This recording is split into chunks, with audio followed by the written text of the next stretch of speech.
Welcome to my channel Foodacity. In this video, we will see the one of the food preservation technique, that is food irradiation. And these notes I have taken from the W.C. Frazier. This is the standard book for food microbiology. So let's start.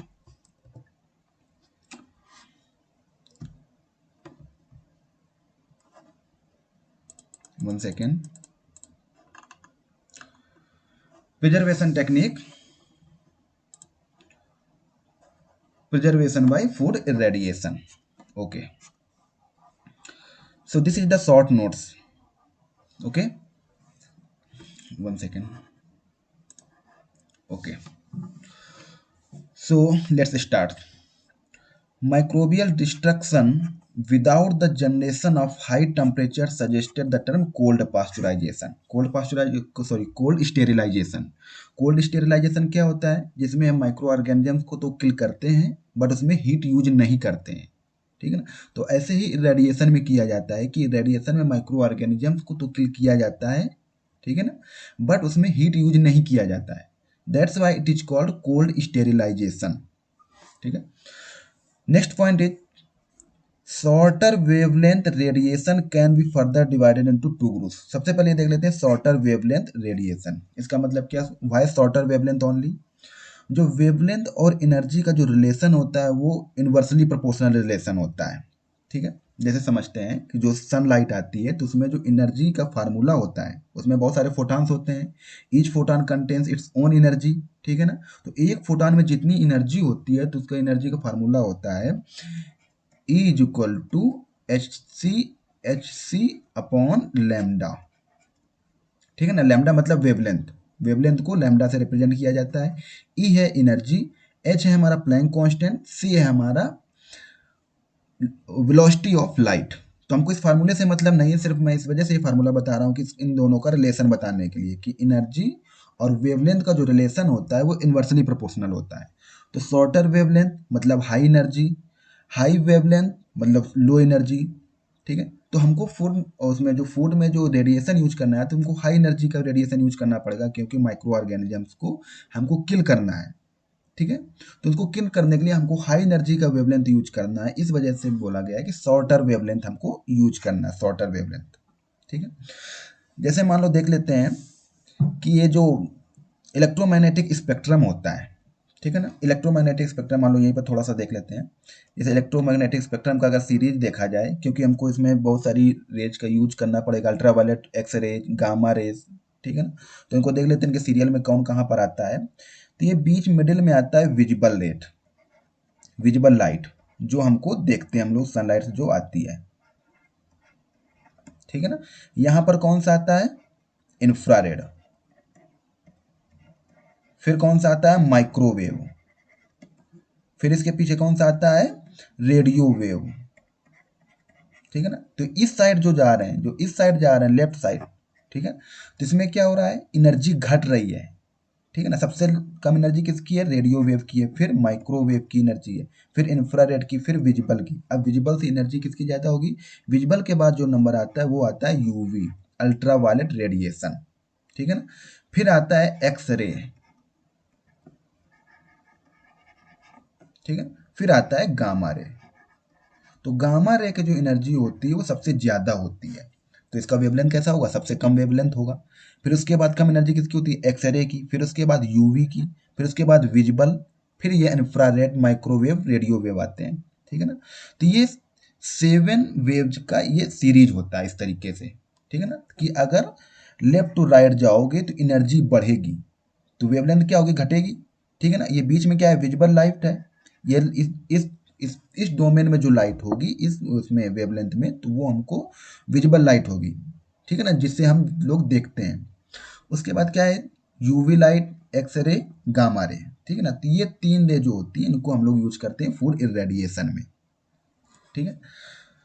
तो इसके बाद ये देखते हैं कि ये बोला है कि डिवाइडेड इनटू टू ग्रुप। जो शॉर्टर वेवलेंथ जो हाई एनर्जी होती हैं, UV, X ray, gamma ray, तो इनको टू उसमें डिवाइड किया गया है। एक तो लोअर फ्रिक्वेंसी, एक लोअर फ्रिक्वेंसी है लोअर एनर्जी रेडिएशन, जिसकी फ्रिक्वेंसी कम होगी, फ्रिक्वेंसी और एनर्जी का जो रिलेशन होता है वो डायरेक्टली प्रोपोर्शनल होता है। अगर फ्रिक्वेंसी ज़्यादा होगी तो एनर्जी भी ज़्यादा होगी, अगर फ्रिक्वेंसी कम होगी तो एनर्जी भी कम होगी। ठीक है ना? तो lower frequency means lower energy, तो ये कौन सा होगा? अल्ट्रावायलेट रेडिएशन होगा। ये ultraviolet radiation just after visible light. ठीक है ना? तो इसकी एनर्जी कम होती है, बट विजिबल से इंफ्रारेड से तो ज़्यादा ही होती है। ठीक है ना? दूसरा डिवाइड है radiation of higher frequency which should be able to generate ions termed at ionizing radiation. दूसरा डिवाइडेशन कौन सा है कि ऐसा डिवाइडेशन जो आयंस प्रोड्यूस करता हो फूड प्रोडक्ट में जाके, जब रेडिएशन करें फूड प्रोडक्ट में, ठीक है, तो उसमें क्या करिए? आयन प्रोड्यूस करें। तो आयन प्रोड्यूस करने का मतलब है बहुत हाई एनर्जी चाहिए। ठीक है ना? तो उसमें कौन कौन से आते हैं? एक्स रे, गामा रे, ठीक है ना, और भी कुछ रे हैं जो आएंगी, तो उनको अभी देखेंगे अभी फर्दर। तो अभी देखते हैं जो पहला पार्ट है ये अल्ट्रावायलेट रेडिएशन। ठीक है, ultraviolet radiation. Radiation with wavelength near 260 nanometer is absorbed strongly by purines and pyrimidines. Purines and pyrimidines क्या होते हैं? ये डीएनए के यूनिट होते हैं। ठीक है ना? तो जो प्यूरिन्स एंड pyrimidines होते हैं ये 260 नैनोमीटर की जो वेवलेंथ होती है इसको एब्जॉर्ब कर लेते हैं स्ट्रांगली। ठीक है ना? And is there for most germicidal. ठीक है, अगर हमको यूवी रेडिएशन यूज करना है तो हमको कौन सा रेडिएशन यूज करना चाहिए? 260 नैनोमीटर का रेडिएशन यूज करना चाहिए। और कौन इनको एब्जॉर्ब करता है? Purines and pyrimidines। ठीक है ना? प्यूरिन्स एंड pyrimidines क्यों एब्जॉर्ब करते हैं? क्योंकि जो रेडिएशन होता है इसका जो मैकेनिज्म होता है इंसेक्ट को किल करने का, ये डीएनए में जाके अटैक करता है। ठीक है ना? उसके प्यूरिन्स और pyrimidines में, तो डीएनए इसका रप्चर हो जाता है जिसकी वजह से जो माइक्रो ऑर्गेनिज्म होता है वो किल हो जाता है। ठीक है ना? ये होता है इसका mechanism. UV radiation near 200 nanometer is ineffective against microorganism. अगर हम 200 नैनोमीटर अगर यूज करेंगे माइक्रो ऑर्गेनिज्म किल करने के लिए तो ये इनइफेक्टिव होगा, क्योंकि ये कुछ ज़्यादा ही हायर एनर्जी हो जाएगी। ठीक है ना? तो हमको कौन सा वेवलेंथ यूज करना चाहिए? 260 नैनोमीटर की एनर्जी हमको यूज करना चाहिए। ठीक है? The usual source of UV radiation in the food industry is from quartz mercury vapor lamp or low pressure mercury lamp which emit radiation at 254 nanometer. ठीक है? तो अल्ट्रावायलेट रेडिएशन को हमको उसको कहाँ से कैसे क्या सोर्स है? तो उसका सोर्स है हमारा ये क्वार्ट्ज मरकरी वेपर लैम्प और less low pressure mercury lamp. ठीक है ना? तो ये कितना एनर्जी इमिट करता है? 254 नैनोमीटर पर एनर्जी इमिट करता है। ठीक है ना? तो यहाँ से जो फूड इंडस्ट्री में जो यूवी यूज किया जाता है तो ये क्वार्ट्ज मरकरी लैम्प से ही यूवी रेडिएशन प्रोड्यूस किया जाता है।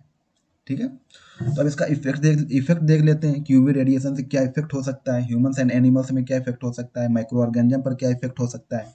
तो देखते हैं पहले effect on humans and animals. 1 second. Gazing at UV lamp produces irritation of the eye. जैसे एक चीज और होती है कि जो यूवी रेस अगर गिरती है तो हमारे आंखों के लिए हार्मफुल ही होती है। Gazing at UV lamp, gazing का मतलब होता है किसी चीज को स्टेयरिंग घूरना देखना। अगर यूवी लैम्प जो यूवी लाइट को प्रोड्यूस कर रहा है अगर उसमें हम देखेंगे कॉन्टिन्यूसली तो हमारे आंखों में इरिटेशन होने लगेगा। ठीक है ना? विद एन फ्यू सेकंड, अगर कुछ सेकंड तक देखेंगे यूवी लैम्प में, ठीक है ना, तो हमारी आंखों में इरिटेशन होने लगेगा। And longer exposure of the skin results in erythema और रेडेनिंग। रेडेनिंग का मतलब है रेडिश कलर का हो जाना। कि अगर यूवी लाइट तुम्हारे शरीर पर गिर रही है, ठीक है, तो यूवी लाइट अगर तुम्हारे शरीर पर गिर रही है तो क्या होगा? तुम्हारा स्किन पर रेडिश कलर हो जाएगा, इराइथेमा हो जाएगा। ठीक है? तो जो सन से यूवी लाइट गिरती है, ठीक है, तो जो एटमॉस्फेयर होता है इसमें एक लेयर होती है ओजोनोस्फेयर। तो ओजोनोस्फेयर क्या करता है? यूवी लाइट को एब्जॉर्ब कर लेता है, जिससे कि यूवी लाइट हमारे बॉडी तक नहीं आ पाती है।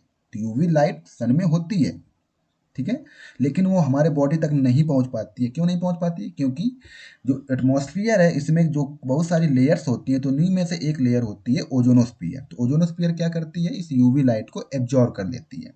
ठीक है? इससे कैंसर भी वगैरह भी होने लगता है अगर ज़्यादा यूवी लाइट गिर रही है तो ये सारे इफेक्ट होते हैं यूवी लाइट के। अब देखते हैं इसका माइक्रो ऑर्गेनिज्म पर क्या इफेक्ट पड़ता है। Action on micro organism. Bacterial spores पहले स्पोर समझ लेते हैं क्या होता है।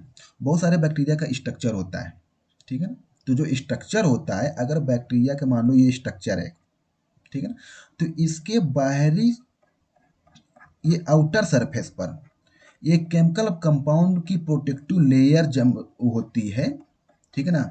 तो इसको बोलते हैं स्पोर्स, ठीक है ना। ये प्रोटेक्टिव लेयर जो होती है बनी होती है सिस्टीन की, सिस्टीन क्या है, न्यूक्लिक एसिड है, ठीक है ना। तो ये जो प्रोटेक्टिव लेयर होता है, तो इसमें हीट का इफेक्ट बहुत कम हो जाता है, केमिकल इफेक्ट बहुत कम हो जाता है, ठीक है ना। तो जो बैक्टीरियल जो स्पोर्स होते हैं ये ज़्यादा रेजिस्टेंट होते हैं किसी भी मतलब जैसे मान लो उसमें कोई प्रिजर्वेशन के लिए हम लोग उसमें हीट अप्लाई कर रहे हैं, तो बैक्टीरियल स्पोर्स होगा तो हमको ज़्यादा हीट देना पड़ेगा। अगर कोई केमिकल कुछ उसमें डाल रहे हैं, तो अगर बैक्टीरियल स्पोर्स है तो उसमें हमको ज़्यादा केमिकल डालना पड़ेगा, ज़्यादा कंसनट्रेशन का डालना पड़ेगा, क्योंकि स्पोर्स है। स्पोर्स का मतलब इसके आउटर लेयर पर क्या है, सिस्टीन का एक लेयर जमा हुआ है, लेयर बना हुआ है, जिसकी वजह से इसमें जो इफेक्ट है, केमिकल इफेक्ट है, वो लो हो जाता है, इफेक्ट जो है वो लो हो जाता है, ठीक है ना। तो इसका ये मतलब होता है बैक्टीरियल स्पोर्स का।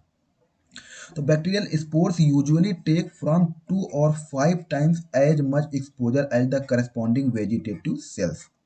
वेजिटेटिव सेल्स के लिए जितना इरेडिएशन चाहिए उससे 2 to 5 टाइम्स ज़्यादा इरेडिएशन की जरूरत होती है बैक्टीरियल स्पोर्स के लिए, ठीक है ना। ये बैक्टीरियल स्पोर्स के लिए yeast are from 2 to 5 times as resistant as bacteria. अब ईस्ट के लिए, अगर ईस्ट को हमको किल करना है, ठीक है ना, तो उसके लिए रेडिएशन कितना जरूरत पड़ेगा, तो वो जरूरत पड़ेगा हमको 2 to 5 times more than bacteria. Bacteria के लिए जितना रेडिएशन चाहिए उससे 2 to 5 टाइम्स ज़्यादा हमको जरूरत पड़ेगी ईस्ट के लिए, ठीक है ना। अब मोल्ड्स के लिए कितना जरूरत पड़ेगा हमको, तो the resistance of mould is reported from 10 to 50 times that of bacteria. Bacteria से 10 to 50 टाइम्स ज़्यादा चाहिए। तो जो मोल्ड होते हैं हाईली रेजिस्टेंट होते हैं टुवार्ड्स इरेडिएशन। सबसे आसानी से कौन से किल हो सकते हैं, बैक्टीरिया किल हो सकते हैं। बैक्टीरिया में भी कौन से बैक्टीरिया, वेजिटेटिव सेल्स बैक्टीरिया आसानी से किल हो सकते हैं, ठीक है ना। फिर उसके बाद उससे ज़्यादा चाहिए बैक्टीरियल स्पोर्स के लिए, ठीक है ना। बैक्टीरियल स्पोर्स तो हर जो भी चीज़ अप्लाई करेंगे उसको, बैक्टीरियल स्पोर्स को किल करना थोड़ा मुश्किल होता है, उसमें ज़्यादा चीज़ें अप्लाई करनी पड़ती है। अगर हीट अप्लाई कर रहे हैं तो ज़्यादा हीट अप्लाई करेंगे, अगर केमिकल अप्लाई कर रहे हैं तो ज़्यादा कंसनट्रेशन का केमिकल अप्लाई करना पड़ेगा। तो ये चीज़ें होती हैं effect of UV radiation in microorganism. अब दूसरा हमारा डिवाइड क्या था, आयोनाइजिंग रेडिएशन। अब आयोनाइजिंग रेडिएशन कौन कौन सा होगा, it include X rays, gamma rays, cathode, beta rays, protons, neutrons and alpha particles, ठीक है ना। तो ये सारे अगर हम रेडिएशन यूज कर रहे हैं, ये सारी रेस यूज कर रहे हैं, तो ये फूड प्रोडक्ट में जाके क्या करेंगे, आयोनाइज कर देंगे फूड प्रोडक्ट को, तब जाके माइक्रो ऑर्गेनिज्म को किल करेंगे, ठीक है।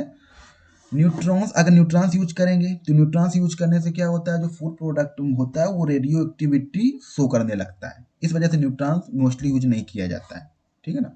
क्योंकि यूरेनियम वगैरह जो होता है, ठीक है, तो उसमें न्यूट्रॉन्स से ही किया जाता है। तो न्यूट्रॉन्स क्या करता है, रेडियो एक्टिव मटेरियल बना देता है जिसमें भी ये डाला जाएगा न्यूट्रॉन, ठीक है ना। तो neutrons result in the residual radioactivity in foods. Gamma rays are like X rays but are emitted from by product of atomic fission. Gamma rays X ray के तरीके ही होती हैं, जो अभी जो सीरीज बनाया था तो उसमें देखा था कि पहले एक्सरे था फिर गामा रे था। तो गामा रे एक्सरे की जो एनर्जी होती है ऑलमोस्ट इक्वल तो नहीं होती, बट करस्पॉन्डिंग उसको समझ सकते हैं कि उसी के आसपास ही होती है, ठीक है ना। तो गामा रेस के लिए अगर प्रोडक्शन करना होगा तो गामा रेस कैसे प्रोड्यूस करेंगे, कोबाल्ट 60 का यूज करते हैं, सीजियम 137 का यूज करते हैं, ये 137 है, ठीक है। सीजियम 137 से भी गामा रेज का प्रोडक्शन किया जाता है, but cobalt 60 is commercially used. अगर कॉमर्शियली हमको जो फूड इंडस्ट्री होती है वहाँ पर हमको गामा रेस अगर प्रोड्यूस करना है तो कोबाल्ट 60 का यूज किया जाता है, ठीक है। अब देख लेते हैं कुछ टर्म यूज होते हैं इसमें फूड इरेडिएशन में, तो कौन कौन से टर्म होते हैं उनको थोड़ा समझ लेते हैं। पहला टर्म है रो एंटीजन, रो एंटीजन आर लिखा, ये are, It is the quantity of gamma or X radiation which produces one electrostatic unit of electric charge. One unit of electric charge of either sign in 1 centimetre cube of air, मतलब 1 centimetre cube में, ठीक है, एक जो coulomb charge है, charge का unit क्या होता है, कूलाम, ठीक है ना, तो एक कूलाम चार्ज 1 सेंटीमीटर क्यूब में जितना उसका प्रोडक्शन होता है, ठीक है ना, तो वो उसका बोला जाता है रो एंटीजन। ये रो एंटीजन क्या होता है, जो रेडिएशन होता है उसका एक यूनिट होता है रो एंटीजन। ये पहले यूज किया जाता था, बट अभी रो एंटीजन यूज नहीं किया जाता है, रेयरली यूज किया जाता है, ठीक है। अभी क्या यूज किया जाता है, ग्रे यूज किया जाता है, ठीक है ना। रेडिएशन का यूनिट अगर देखा जाए तो रेडिएशन का जो यूनिट है वो क्या है, ग्रे, ठीक है ना। 1 gray is equal to 100 rads, 100 radiolization, ठीक है, या 100 रेडिएशन बोल सकते हैं। तो 1 ग्रे किसके बराबर होता है, 100 रेडिएशन के बराबर होता है। अब देखते हैं नेक्स्ट पॉइंट क्या है, रेडापर्टाइजेशन। रेडापर्टाइजेशन क्या मतलब होता है, ये डिफरेंट डिफरेंट टर्म जो हैं जो कॉम्पिटिटिव एग्जाम्स में पूछ लिए जाते हैं। रेडापर्टाइजेशन का मतलब क्या है, रेडुलाइजेशन का मतलब क्या है, ठीक है ना। तो अब देखते हैं रेडापर्टाइजेशन का मतलब क्या है। रेडापर्टाइजेशन का मतलब होता है रेडिएशन स्टेरिलाइजेशन, मतलब हमको जो रेडिएशन अप्लाई करेंगे वो किसी भी फूड प्रोडक्ट को टोटली स्टेरिलाइज करने के लिए। स्टेरिलाइजेशन का मतलब क्या होता है, उसमें जितने भी all types of microorganisms to be killed, उसमें किसी भी तरीके का माइक्रो ऑर्गेनिज्म, टॉक्सिन, एंजाइम्स नहीं होना चाहिए। बट जबकि पास्चुराइजेशन में क्या होगा कि ऑलमोस्ट 95%, 98% माइक्रो ऑर्गेनिज्म तो किल हो जाएंगे, बट 100% माइक्रो ऑर्गेनिज्म किल नहीं होते हैं, ठीक है ना। तो ये होता है radiation sterilization which would imply high dose treatment with the resulting product being stable, ठीक है ना। हमको प्रोडक्ट को सेल्फ लाइफ बढ़ाने के लिए क्या करते हैं, हाई डोज का ट्रीटमेंट देते हैं, ठीक है ना, उसको बोला जाता है रेडापर्टाइजेशन। नेक्स्ट है रेडुराइजेशन। रेडुराइजेशन क्या होता है, ये रेडिएशन पास्चुराइजेशन होता है। तो इसमें क्या करेंगे, रेडापर्टाइजेशन से लेस डोज देंगे, ठीक है ना, ये क्योंकि ये पास्चुराइजेशन है। Low dose treatment where the intent is to extend a product shelf life, product की सेल्फ लाइफ इसमें भी बढ़ाना है। रेडुलाइजेशन में, रेडापर्टाइजेशन में प्रोडक्ट सेल्फ लाइफ बढ़ाना है। बट अगर स्टेरिलाइजेशन करते हैं तो उसकी जो सेल्फ लाइफ होगी वो बहुत ज़्यादा बढ़ाई जा सकती है। अगर पास्चुराइजेशन यूज करेंगे तो सेल्फ लाइफ बढ़ेगी, बस उतना नहीं बढ़ेगी, ठीक है ना, जितना स्टेरिलाइजेशन में बढ़ेगी। नेक्स्ट टर्म है रेडिसिडेशन। रेडिसिडेशन क्या है, it is also a low days radiation pasteurisation, ये भी क्या है, पास्चुराइजेशन ही है। बट ये डिफरेंस क्या है फिर इसमें, रेडुलाइजेशन, रेडिसिडेशन। जो रेडिसिडेशन होता है कि ये पार्टिकुलर पैथोजन को इलिमिनेट करने के लिए यूज किया जाता है। Radiation pasteurisation treatment but with the specific intent being the elimination of a particular pathogen. कोई एक पार्टिकुलर पैथोजन है, उसको अगर किल करना है तो उसको अगर टर्म दिया जाएगा वो होगा रेडिसिडेशन। रेडुलाइजेशन क्या होगा, कोई जनरली उसमें पास्चुराइज, उसमें इतना डोज दिया गया कि माइक्रो ऑर्गेनिज्म जो है वो किल हो जाए, तो उसको रेडुलाइजेशन बोलेंगे। अगर बोला जाए कि इस फूड प्रोडक्ट में क्लॉस्ट्रीडियम बोटुलिनम को ही हमको किल करना है, ठीक है, इतना डोज दिया जाए, क्योंकि हर एक माइक्रो ऑर्गेनिजम्स के लिए अलग अलग डोज होता है। इतना डोज देंगे तो ये माइक्रो ऑर्गेनिज्म खत्म हो जाएगा, ये किल हो जाएगा, ठीक है ना, तो इस तरीके से होता है। तो रेडिसिडेशन का मतलब क्या होता है कि एक पार्टिकुलर किसी माइक्रो ऑर्गेनिज्म किल करने के लिए जो डोज देते हैं उसको बोला जाता है रेडिसिडेशन। नेक्स्ट टर्म क्या है, पिकोवेव्ड। पिकोवेव्ड का मतलब क्या है, it is a term use to लेवल food treated with low level ionizing radiation. Ionizing radiation तो यूज किया गया है, लेकिन लो लेवल का आयोनाइजिंग रेडिएशन यूज किया गया है किसी भी फूड प्रोडक्ट में, तो उसको रिप्रेजेंट करने के लिए क्या किया जाता है, पिकोवेव्ड यूज किया जाता है, ठीक है। आप समझ सकते हैं कि बहुत सारे रेडिएशन होते हैं, एक्सरे हो गया, गामा रे हो गया, कैथोड रे हो गया, ठीक है ना, यूवी लाइट हो गया, तो हमको कौन सा यूज करना चाहिए, ठीक है। तो उनके बीच में कंपैरिजन भी तो होना चाहिए ना कि हमको कौन सा यूज करना है, कौन सा हमारे लिए ज़्यादा बेनिफिशियल है। तो उनमें कुछ कंपैरिजन है, तो वो देख लेते हैं। X-ray is not widely used because low efficiency and high cost of their production. X ray जो होता है बेसिकली कम यूज किया जाता है। क्यों कम यूज किया जाता है, क्योंकि इसकी इफिशियंसी कम होती है और उसका कॉस्ट भी ज़्यादा होता है, ठीक है ना। तो उसका प्रोडक्शन कॉस्ट तो ज़्यादा है, बट जब उसका रेडिएशन कर रहे हैं फूड प्रोडक्ट में तो उसकी इतनी इफिशियंसी नहीं है, ठीक है ना। इस वजह से एक्सरे को कम यूज किया जाता है। 1 सेकेंड। नेक्स्ट है gamma rays and cathode rays. Gamma rays and cathode, इनमें से क्या कंपैरिजन है। Gamma rays have good penetration. Gamma rays की जो पेनेट्रेशन होती है बहुत अच्छी पेनेट्रेशन होती है, बट एक ड्रॉबैक क्या है उसमें कि but their effectiveness decreases exponentially with depth. जैसे जैसे अगर फूड प्रोडक्ट बहुत डेप्थ तक हमको ले जाना है इसको, रेडिएशन को, तो उसका एक्सपोनेंशियली घटता रहता है उसके पेनेट्रेशन पावर, ठीक है ना। Gamma rays is effective up to 20 centimeter in food. अगर किसी फूड प्रोडक्ट में हमको रेडिएशन करना है, अगर 20 सेंटीमीटर तक हमको रेडिएशन करना है तो गामा रे ही यूज कर देंगे, ठीक है ना। Cathode ray on the other hand है poor penetration being effective at only about 0.5 centimetre. Cathode rays क्या है कि इसका पेनेट्रेशन पावर बहुत कम होता है, कितना होता है, ओनली 0.5 सेंटीमीटर। इसका कितना है, गामा रे का 20 सेंटीमीटर। इन दोनों में कंपेरिजन देखो कितना है, ये 0.5 सेंटीमीटर है केवल, ये 20 सेंटीमीटर है, तो गामा रे का पेनेट्रेशन पावर ज़्यादा होता है, ठीक है। और कुछ कंपेरिजन देखते हैं। Maximal efficiency of utilization of cathode ray ranges between 40 to 80%। लेकिन कैथोड रे का जो इफिशियंसी है वो इफिशियंसी कितनी होती है, 40 to 80% होती है। बट फॉर गामा रे की इफिशियंसी कितनी होती है, 10 to 25%। तो इफिशियंसी के मामले में अगर देखा जाए तो कैथोड रे ज़्यादा अच्छा है, 40 to 80% है इफिशियंसी इसकी, बट गामा रे की इफिशियंसी कितनी है, 10 to 25% इफिशियंसी है। The use of cathode ray presents fewer health problem than the use of gamma ray. Cathode ray जो होता है वो एक डायरेक्शनल होता है, ठीक है ना, एक डायरेक्शन में जाएगा, चारों तरफ नहीं जाता कैथोड रे, ठीक है ना। तो इसका यूज जो होता है उसको आसानी से यूज किया जा सकता है, बट गामा रे क्या होता है, ये चारों तरफ जाता है, नॉन डायरेक्शनल होता है, ठीक है ना।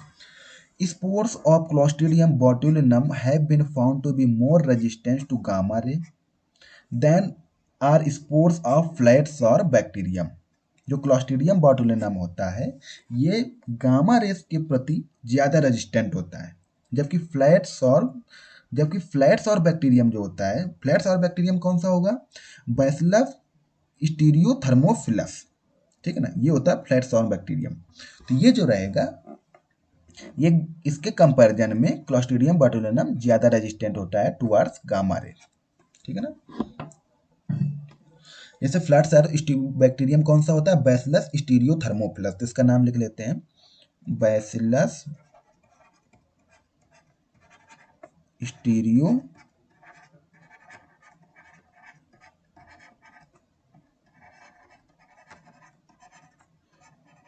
फिलस, ठीक है ना, ये होता है फ्लैट्स और बैक्टीरियम। तो microbacterium species in meat have been found to be specially resistant.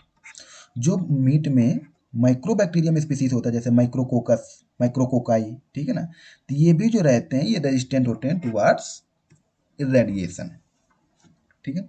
अब इरेडिएशन का इफेक्ट ऑन फूड देख लेते हैं, फूड में क्या इफेक्ट पड़ेगा अगर अगर इरेडिएशन यूज करेंगे तो, ठीक है। इन मीट, अगर मीट में रेडिएशन यूज करेंगे तो पीएच को ये बढ़ा देगा, राइज इन पीएच, ठीक है। डिस्ट्रक्शन ऑफ ग्लूटाथायोन, ग्लूटाथायोन का क्या करेगा, डिस्ट्रक्शन कर देगा। And increase in carbonyl compound and H2S hydrogen sulphide gas, carbonyl compound को भी इंक्रीज कर देगा अगर फूड उसमें मीट प्रोडक्ट में रेडिएशन किया जाएगा तो, ठीक है। In fats and lipids destruction of natural antioxidant, जो natural antioxidant fats and lipids में सबसे बड़ी प्रॉब्लम क्या होती है कि इनका ऑक्सीडेशन होने लगता है। तो अगर किसी भी फूड प्रोडक्ट में एंटीऑक्सीडेंट प्रेजेंट है, ठीक है ना, तो एंटीऑक्सीडेंट को क्या करेगा ये रेडिएशन, उसको डिस्ट्रक्शन कर देगा, ठीक है ना। Oxidation followed by partial polymerisation and increase in carbonyl compound, carbonyl compound को इंक्रीज कर देगा in fats and lipid compounds. इन विटामिन्स में क्या इफेक्ट पड़ेगा, reduction in most foods of levels of thiamine, pyridoxine and vitamin B12, vitamin D, vitamin E, vitamin K, vitamin C, इन सब में क्या करता है, इनको रिड्यूस कर देता है। ठीक है। Destruction of many food enzyme require 5 to 10 times the dosage of rays needed to kill all microorganism. Microorganisms को किल करने के लिए जितना डोज हमको चाहिए उससे 5 to 10 टाइम्स ज़्यादा हमको ज़रूरत पड़ती है एंजाइम्स को डिस्टर्ब करने के लिए। ठीक है। लो लेवल इरेडिएशन मतलब 1 kilo gyration can be used on fresh fruits and vegetable to kill insect and to inhibit spoilage. Micro जैसे फ्रूट्स एंड वेजिटेबल में जो स्पॉइलेज होने लगता है, ठीक है ना, तो उसको उसमें जो इंसेक्ट वगैरह होते हैं, ठीक है ना, तो उनको किल करने के लिए हम लोग कितना यूज कर सकते हैं, 1 किलो जाइरेशन तक यूज कर सकते हैं। ड्राई और dehydrated vegetables, dry and dehydrated vegetable कौन से हो गए, हर्ब्स एंड स्पाइसेस, ठीक है ना, कैन बी इरेडिएटेड एड up to 30 kilo gyration to kill insect and bacteria. अगर हर्ब्स एंड स्पाइसेस में हमको ये यूज करना है इरेडिएशन, तो कितना यूज कर सकते हैं, 30 किलो जाइरेशन, क्योंकि ऑलरेडी से उनमें मॉइस्चर नहीं होता है, वो ड्राई होते हैं, डिहाइड्रेटेड होते हैं, इस वजह से उनको जो डोसेज चाहिए वो हाई डोसेज चाहिए होता है। ठीक है ना। हालांकि जो हर्ब्स एंड स्पाइसेस होते हैं उनमें स्पॉइलेज कम होता है, ठीक है ना, क्योंकि ऑलरेडी से उनमें ऐसा एंटी माइक्रोबियल कंपाउंड प्रेजेंट होता है। ठीक है। इरेडिएशन डैमेजेस द डीएनए, ये मैकेनिज्म है जो कि मैं पहले बता चुका हूँ। Irradiation damages the DNA in any micro fungus और parasite present thus killing the organism. जो जिस ऑर्गेनिज्म में डीएनए प्रेजेंट होगा उसमें जो इरेडिएशन होगा उसको इफेक्टिवली उसको किल कर देगा। जिसमें डीएनए ही प्रेजेंट नहीं है तो उसमें इरेडिएशन वर्क नहीं करेगा, क्योंकि इरेडिएशन का मेन प्रिंसिपल है कि जाके डीएनए में जाके उसको अटैक करता है और उसको डिस्टर्ब कर देता है, जिससे ऑर्गेनिज्म जो है वो किल हो जाता है। Irradiation work very well to eliminate parasites and bacteria from food, but it will not work to eliminate virus and prions. Virus और प्रियांश में ये वर्क नहीं करता है। वायरस में तो वर्क कर भी सकता है क्योंकि वायरस में डीएनए होता है, ठीक है ना, लेकिन वो किसी किसी वायरस को बहुत आसानी से किल कर देगा, किसी में डीएनए है, बहुत छोटा डीएनए है, बहुत कम डीएनए है, ठीक है ना, तो उसको आसानी से किल नहीं कर पाएगा। लेकिन प्रियॉन्स में क्या है कि इसमें डीएनए होता ही नहीं है, इस वजह से इसको किल कर ही नहीं सकता है।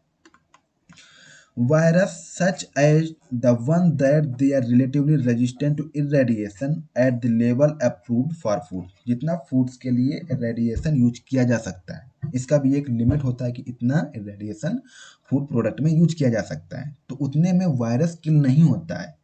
वायरस को किल करने के लिए हमको जितना अप्रूव्ड है उससे कहीं ज़्यादा अप्लाई करना पड़ता है। Prions such as the one that causes mad cow disease have no DNA, that's why it is not affected by radiation। अगर प्रियॉन्स है, प्रियॉन्स क्या करता है, मैड काउ जो होता है डिसीज को प्रोड्यूस करता है, ठीक है ना, तो प्रियॉन्स में रेडिएशन का इफेक्ट नहीं होता है। Virus found in raw shellfish appear radiation resistant although hepatitis A can be killed with radiation। अगर हेपेटाइटिस ए वायरस अगर जो कॉज करता है हेपेटाइटिस ए को, वो अगर रेडिएशन प्रेजेंट, वो अगर वायरस प्रेजेंट है तो उसको रेडिएशन से किल किया जा सकता है, बाकी सारे वायरस को किल नहीं किया जा सकता है। ये तो हो गया all about the food irradiation. जो कुछ कुछ प्रोडक्ट क्या होता है जिनमें इरेडिएशन किया जाता है, तो उनमें एक सिंबल बना रहता है, ठीक है ना, जो लेबलिंग होता है, फूड पैकेजिंग होता है, उसमें जो बहुत सारे सिंबल लिखे रहते हैं, उनमें हर एक सिंबल का कुछ ना कुछ मतलब होता है, ठीक है ना, तो उसी में एक सिंबल लिखा रहेगा कि फूड अगर वो इरेडिएटेड है तो उसको सिंबल को बोला जाता है रेडुरा। ये रेडुरा, ये मैं रफली फिगर बनाया हूँ, मैं इसका रियल इमेज दिखा रहा हूँ अभी। रेडुरा उसको बोला जाता है। उसका इमेज कैसा दिखेगा, उसका इमेज इस तरीके से दिखता है, इस तरीके से, इस तरीके का किसी फूड प्रोडक्ट में इमेज बना हुआ है, इसका मतलब होता है, इसको बोला जाता है रेडुरा, ठीक है ना, तो वो फूड प्रोडक्ट मतलब इरेडिएटेड है, ठीक है। ये तो कोई फूड प्रोडक्ट है, ये इसकी लेबलिंग है, तो लेबलिंग में क्या है, ये इमेज बनाया गया है, ट्रीटेड बाई इरेडिएशन, ये लिखा भी है और ये इमेज भी बनाया गया, इस तरीके का इमेज होता है इसका। अगर किसी फूड प्रोडक्ट में इरेडिएशन किया गया है तो लिखा भी है ट्रीटेड बाई इरेडिएशन, ठीक है ना, जिसमें इरेडिएशन नहीं किया जाएगा तो इसमें नहीं लिखा रहेगा, जिसमें किया जाएगा तो इसमें ये लिखा रहेगा। अब कुछ देख लेते हैं कुछ ह्यूमंस, कुछ स्पेशल वायरस, माइक्रो ऑर्गेनिज्म, जिनको कि डोज की कितने डोज में ये मर सकते हैं, किल हो सकते हैं। ठीक है ना, तो जो डोज है वो किलो जाइरेशन में, जस्ट 1 सेकेंड, किलो जाइरेशन में। ठीक है ना, ह्यूमंस के लिए कितना चाहिए, 0.0056 से 0075, इतने किलो जाइरेशन अगर है, 1 किलो जाइरेशन में दिया गया, सारे डाटा जो हैं ये सब किलो जाइरेशन में ही है। ठीक है, इंसेक्ट के लिए किल करने के लिए कितना चाहिए हमको, 0.22 से 0.99 किलो जाइरेशन यूज कर सकते हैं। वायरस के लिए कितना चाहिए किल करने के लिए, 10 to 40, यहाँ पर देखो 10 to 40 किलो जाइरेशन हमको यूज करना पड़ेगा। ठीक है ना, बाकी दो किधर, कितना ह्यूमन को किल करने के लिए 0.0056, वायरस को किल करने के लिए 10 to 40 किलो जाइरेशन। तो यहाँ से कंपैरिजन देख सकते हो कि वायरस को किल करने के लिए हमको कितना ज्यादा इरेडिएशन देना पड़ेगा। ठीक है ना, सैकेरोमाइकस सेरेविजी जो यीस्ट होता है, ठीक है ना, ये जो वाइन प्रोडक्शन में, वाइन फर्मेंटेशन में यूज किया जाता है सैकेरोमाइकस सेरेविजी। ठीक है ना, ब्रेड में जो फर्मेंटेशन होता है उसके लिए भी जो यीस्ट जरूरत पड़ती है वो सैकेरोमाइकस सेरेविजी ही होता है। तो उसको किल करने के लिए हमको कितना चाहिए, 5 किलो जाइरेशन। ठीक है, जो ये यीस्ट है सैकेरोमाइकस सेरेविजी, ये बहुत यूज किया जाता है, मोस्ट वाइडली यूज्ड है। ठीक है, पेनिसिलियम स्पीसीज, ठीक है ना, पेनिसिलियम स्पीसीज मतलब मोल्स है ये, तो इसके लिए कितना चाहिए, 1.4 से 2.5, ये यीस्ट है तो इसको 5 चाहिए, मोल्स है तो 1.4 से 2.5 इसके लिए। एस्परजिलस स्पीसीज के लिए कितना चाहिए, 1.4 से 3.7 किलो जाइरेशन, साल्मोनेला के लिए 3.7 से 4.8, स्क्रिकिया कोलाई या ई कोलाई के लिए 1 से 2.3, लैक्टोबैसिलस स्पीसीज के लिए 0.23 से 0.38, क्लोस्ट्रीडियम बोटुलिनम ए के लिए कितना चाहिए हमको, 19 से 37 किलो जाइरेशन, इसके लिए काफ़ी ज़्यादा चाहिए होता है हमको। क्लोस्ट्रीडियम बोटुलिनम ई के लिए कितना चाहिए, 15 to 18 किलो जाइरेशन हमको चाहिए क्लोस्ट्रीडियम बोटुलिनम ई के लिए। ये टॉक्सिन भी प्रोड्यूस करता है बोटुलिज्म। ठीक है ना, सो ये था फूड इरेडिएशन के बारे में पूरा उसका थ्योरी। ठीक है ना, अब इसके कुछ क्वेश्चंस कर लेते हैं, यहाँ तो पूरा थ्योरी हो गया। ठीक है ना, अब इसके कुछ क्वेश्चंस कर लेते हैं। ये क्वेश्चंस हैं विलियम सी फ्रेजियर बुक के ही, जहाँ से मैंने नोट्स बनाया है। ठीक है ना, तो उसी के 10 क्वेश्चंस दिए गए हैं। ठीक है, तो इनके क्वेश्चंस को देख लेते हैं। Purines and pyrimidines absorb radiation at wavelength. जब इसमें कॉन्सेप्ट जब देखा था तो पढ़ा था कितना प्यूरिन्स एंड पिरिमिडिन कितना वेवलेंथ का रेडिएशन एब्जॉर्ब करते हैं, 260 नैनोमीटर का। ठीक है ना, 200 नैनोमीटर का था जो था, तो वो इनइफेक्टिव हो जाता था, इनइफेक्टिव।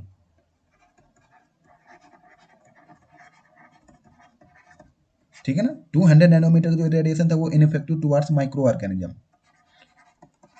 ठीक है ना, जो 260 नैनोमीटर का था तो ये प्यूरिन्स एंड पिरिमिडिन इसको एब्जॉर्ब करते थे। The effectiveness of UV rays are influenced by time, intensity, penetration, all of the above. तो जो इसके यूवी रेज का जो इन्फ्लुएंस करता है, ये सारे के सारे जितने हैं फैक्टर्स ये इन्फ्लुएंस करते हैं। टाइम भी, कितनी देर के लिए तुम इफेक्टिवनेस उसमें लगा रहे हो, इंटेंसिटी, कितनी यूवी रेज जो अप्लाई करो उसकी इंटेंसिटी कितनी है। ठीक है ना, पेनेट्रेशन मतलब कितना हमको, कहाँ कितना पेनेट्रेशन हमको चाहिए, कितना फूड प्रोडक्ट, तो मतलब कैसा फूड प्रोडक्ट है उसको। ठीक है ना, तो ये सारे के सारे जो पावर रहते हैं, all of the above option सही है। ठीक है, UV radiation in the food industry is use for the treatment of, कहाँ पर यूवी रेडिएशन यूज किया जाता है, वाटर में भी यूज किया जाता है। ठीक है ना, नाइफ्ड फॉर स्लाइसिंग में भी यूज किया जाता है। नाइफ्ड फॉर स्लाइसिंग मतलब जैसे डिफरेंट डिफरेंट फूड प्रोडक्ट जो फूड प्रोसेसिंग कंपनी होती है, इंडस्ट्री होती है, ठीक है ना, तो उसमें इक्विपमेंट्स जो होते हैं उनको स्टेरिलाइज करने के लिए यूवी रेडिएशन का यूज किया जाता है। तो ये जो दोनों रहते हैं, दोनों के लिए ही यूवी रेडिएशन यूज किया जाता है। तो both A and B option is correct. The drawback of using X rays in food preservation is, food preservation में अगर एक्सरे यूज करें तो उसका ड्रॉबैक क्या है, ये हमने बताया भी था, क्या है, उनकी इफिशियंसी लो होती है और उसकी कॉस्ट प्रोडक्शन ज़्यादा है। ठीक है ना, तो इन दोनों में ये दोनों ही सही है। दे आर टॉक्सिक, नहीं टॉक्सिक तो नहीं, प्रॉब्लम है, टॉक्सिक तो नहीं है। Both A and B, this option is correct, both A and B. ठीक है, the rays that are directional and less penetrating, the rays that are directional and less penetrating are gamma rays. इसकी penetrating power तो काफ़ी ज़्यादा होती है। ठीक है ना। मैंने बताया था कि जो कैथोड रे होती है, इसकी जो ये डायरेक्शनल होती है, क्योंकि इनका यूज करना इजी होता है। गामा रे क्या होती है, नॉन डायरेक्शनल होती है, चारों तरफ कोई जाती है, तो ये हार्मफुल भी होती है हेल्थ के लिए, ठीक है ना। तो जो कैथोड रे होता है ये डायरेक्शनल होता है और लेस पेनेट्रेटिंग होता है। Side reaction due to radiation results in, अगर रेडिएशन यूज कर रहे हैं तो साइड का रिएक्शन उसमें क्या इफेक्ट कर सकता है, अनडिजायरेबल कलर, थोड़ा सा कलर उसमें डिफरेंट हो सकता है, ठीक है ना। ज़्यादा चेंज नहीं होता बट थोड़ा बहुत डिफरेंट कर सकता है। चेंजेस इन फिजिकल प्रॉपर्टी, हाँ थोड़ा सा फिजिकल प्रॉपर्टी भी चेंज हो सकता है। अनडिजायरेबल टेस्ट, थोड़ा सा टेस्ट में डिफरेंस आ सकता है थोड़ा बहुत। तो ये जो तीनों को तीनों हैं, ये तीनों ही side reaction due to radiation में आते हैं, ठीक है ना। तो रेडिएशन से ये इफेक्ट पड़ सकते हैं फूड प्रोडक्ट में। तो all of the above is option is correct.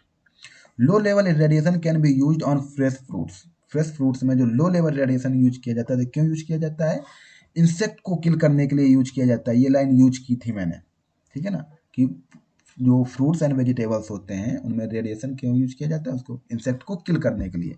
Low level radiation मतलब 1 किलो जाइरेशन तक यूज किया जाता है। कितना यूज किया जाता है, 1 किलो जाइरेशन तक, ठीक है।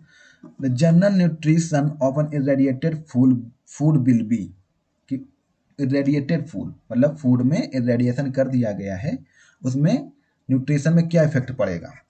As good as that of a food processed by any other means, not as good as that of food processed by any other means, food quality deteriorates, the food attracts spoilage organism, नहीं। Food attract spoilage organism, इसको तो किल करने के लिए radiation use किया जाता है, तो ये तो ऑप्शन हो नहीं सकता है। दूसरा फूड क्वालिटी डिटेरियोरेट्स, फूड की क्वालिटी में ज़्यादा इफेक्ट नहीं पड़ता है, इसी वजह से रेडिएशन मोस्ट वाइडली यूज्ड है, ठीक है ना। अभी लेटेस्ट जो यूज किया जाता है सबसे ज़्यादा रेडिएशन यूज किया जाता है, क्योंकि इसको क्वालिटी में कोई ज़्यादा शेप में भी ज़्यादा चेंज नहीं आता है, ठीक है ना। तो फूड क्वालिटी डिटेरियोरेट्स, इसको क्वालिटी में डिटेरियोरेशन नहीं होता है। Not as good as that are food processed by any other means, मतलब किसी दूसरे चीज़ से अगर फूड प्रोसेस किया जा रहा है तो उसमें न्यूट्रिशन इफेक्ट पड़ेगा क्या ना, नहीं, ये भी नहीं है। तो सही कौन सा हमारा, as good as that of a food process by any other means, तो इसके न्यूट्रिशन में ज़्यादा इफेक्ट नहीं पड़ता है। In which food does the destruction of glutathione occur, उसमें जो लाइन यूज की थी कि मीट में ग्लूटाथायोन को डिस्ट्रप्शन कर देता है ये रेडिएशन, तो फ्रूट्स में नहीं, वेजिटेबल्स में नहीं, नेक्स्ट में क्या है, मीट, ये मीट प्रोडक्ट हो गया। Spores of Clostridium botulinum have been found to be resistant, किसके लिए रेजिस्टेंट हो रहा है क्लॉस्ट्रिडियम बाटुलिनम, गामा रेज के प्रति रेडिएशन की होता है, ठीक है ना। So this was all about the food radiation, ठीक है। पूरे रेडिएशन का थ्योरी करा दिया, इसमें इस पर बेस्ड 10 क्वेश्चंस भी करा दिए। So if you like the video please like the video and subscribe my channel. Thank you so much.